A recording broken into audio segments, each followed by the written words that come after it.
Why was a woman churched after childbirth in the past, and what did this ceremony entail? In today's episode of History Calling, we're going to take a brief look at the practice of churching, from when, how, and to whom it was done, to what happened when a woman gave birth out of wedlock or died before her churching could occur. I'll also explain why it remained popular for so many centuries and in so many countries.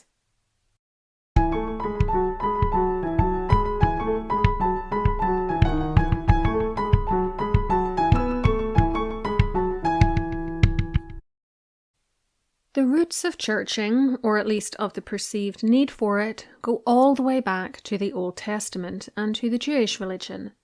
In Leviticus chapter 12, the Bible states that, "If a woman conceives and bears a male child, then she shall be unclean 7 days. Her time of blood purification shall be 33 days. She shall not touch any holy thing or come into the sanctuary until the days of her purification are completed. If she bears a female child, she shall be unclean 2 weeks. This idea of impurity, which seemed to be tied to the idea that the shedding of blood in childbirth was somehow polluting, is found again in the 4th century document known as the Canons of Hippolytus, which says that the woman who has given birth stays outside the holy place 40 days if the child which she has borne is male, and if it is female, 80 days. If she enters the church, she is to pray with the catechumens. Midwives were also barred from holy services after attending a birth, though not for as long, 20 days for a boy, 40 for a girl. And for the record, I don't know why girls were supposedly so much worse than boys, but obviously the whole idea of pollution is completely fabricated anyway. This issue crops up in other medieval documents, including in the Anglo-Saxon and Irish worlds in the 5th century, but the emergence of churching as a ritual to resolve this problem, by marking an official end to the woman's month of rest and absence from religious and social functions outside the home, is difficult to date. It was certainly present by the 11th century, however, because that's the earliest reference I found to it, and it is interesting as a ritual which can be found in one form or another across the centuries in a multitude of faiths, from Judaism to Catholicism to the various Protestant religions. It also pops up across Europe and anywhere else where these religions were widely practiced. This month after childbirth, by the way, could be referred to as a time when the woman was green, an allusion to her being unwell, but also to the fact that her monthly courses, as they were known, were not currently happening. For her husband, it was his gander month, which historian Joanne M. Pierce said in a 1999 article was, quote, possibly in reference to a gander's aimless wandering while the goose is sitting, since he would be expected to run all errands outside of the house, or to his being viewed as a fool, a gander, unmanned by being excluded from, you-know-what, with his wife, end quote. The actual ceremony varied somewhat over time and depending on where it was taking place, but the concept of having it and the length of time after birth which it occurred is often connected to the Feast of the Purification of the Virgin, which is celebrated on the 2nd of February, 40 days after Jesus' birth, and based on the biblical quote from Luke chapter 2, verse 22, which says that, "When the days of her purification according to the law of Moses were accomplished, they brought him, Jesus, to Jerusalem to present him to the Lord." Despite regional and temporal variations, its format also continued to follow a basic template. The woman would be brought to the church, decently dressed by other women, often including her midwife, and met at the door, possibly the north door at that, as it was thought this would help to banish any evil that might attend her, by the priest or minister. There might be prayers and a blessing at that point, after which he would lead her into the church, sometimes with her hands crossed, again to supposedly force away evil spirits, and she would sit in a special pew near the altar set aside for such occasions. At some point during the service, she was brought to the altar and she might kneel or prostrate herself in front of it, during which there would be more prayers, blessings, a sprinkling of holy water, if this hadn't already occurred at her arrival, and responses from the woman in question. An offering could also be made, such as her child's chrisom cloth, though in cases where the child had died shortly after birth, the chrisom cloth would be unavailable, either because the baby was never christened in it or because it had been reused as a shroud for the infant. In these cases, cash could be given instead. The woman might sometimes hold a lighted candle during the ceremony, though if her child had passed away, the candle might not be lit to represent this loss.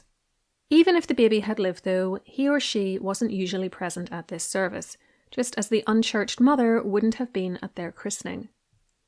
The woman might also take Mass or communion once her churching was done, and afterwards she and her family and friends might go home to a feast. In cases where she was too ill to attend church in person, the churching could be carried out in her home, and in some parts of Europe, women who died after childbirth but before churching were considered so impure that it was forbidden to bury them in hallowed ground. There were ways around this, however, with the bodies of mothers dead in childbirth sometimes being churched even after death. The prayers and Bible readings often preferred at such services were Psalm 121, which speaks of the Lord helping those who need it, just as women would need assistance in childbirth, and the beginning of the Gospel of John, which discusses everyone having the right to be a child of God as long as they believe in him and no matter how they came into the world. As I mentioned, the ritual varied across time and from place to place. In England, as a result of the Reformation, it was changed from a ritual of purification to one of thanksgiving in the 1552 prayer book. It was then supposedly eliminated during the Puritan era by the Directory of Public Worship of 1645, but continued to be carried out informally and was officially restored, along with the monarchy, in 1660. That said, the post-1660 version of the ceremony did make a little change, seemingly as a nod to Puritan beliefs. This was the replacement of Psalm 121, which includes a line seen as superstitious by Puritans about the sun and the moon not being able to affect a person, with Psalm 116 or 127, which were less contentious. The idea of what was meant by decently apparelled was up for debate, of course, perhaps nowhere more so than in the use of a veil, which was variously seen as a necessity or inappropriate. For some Christians, it harked back to Jewish rituals of purification and was therefore deemed undesirable for that reason. For others, it offered warmth, a real concern if you were living somewhere cold, it kept quote-unquote bad air off them, and it was seen as a sign of modesty and willing subjugation to God, and was therefore very much desired. These warring interpretations meant that there were arguments on occasion between women and priests/ministers as to whether it should be worn or not, with churchmen occasionally refusing to conduct the service if the woman would not dress as he saw fit, whether that meant a veil or no veil. Now, today we might look at a ritual like this and see it only as a mechanism of control over women thought up by men, and that is certainly one way in which to view it. However, contemporary evidence shows that it was something looked forward to by women. Unlike many church services, and indeed societal ceremonies in general, this one placed the woman at the centre and could be viewed as much as a celebration of them and their survival of childbirth as some sort of purification ritual. In fact, given how many other women will have gathered round her in the days and weeks after the birth, from her midwife to her family and friends to her neighbours, it is clear that the idea of her being impure was paid only lip service at best. Then, on the actual day of the churching, she would be brought to the church in her best clothes by her friends, made a fuss of, and there would be some sort of party or dinner afterwards. If the ceremony was simply viewed as a holdover from Judaism, then Catholicism, it wouldn't have survived the Reformation in newly Protestant countries, or the attempts to eliminate it from Puritan England. If it was a hated form of oppression, it would have been loathed by women rather than sought out by them, and the threat of withholding it if the mother was not properly dressed would have held no force. Its desirability is further demonstrated by the fact that even unmarried mothers were churched, though from 1571 English clergy were under specific orders that these women had to do penance first, and the churching had to take place on a Sunday when the congregation would be at its greatest, so as to better advertise her shame. Still, the fact that such mothers wanted to be churched indicates its importance to them, even when they knew they were liable to be censured for their conduct as part of the ceremony. So its lasting popularity indicates that to view it as a sign of hated oppression is far too simplistic.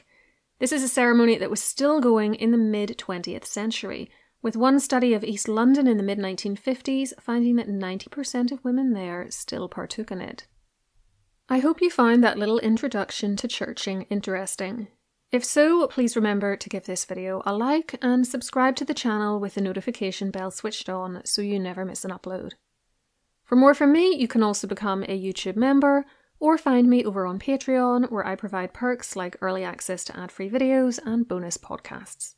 The links are below for you, as are links to my book, Find Your Irish Ancestors Online, available on Amazon, and my website, historycallingofficial.com, where you can get 2 complimentary downloads if you sign up to my free mailing list.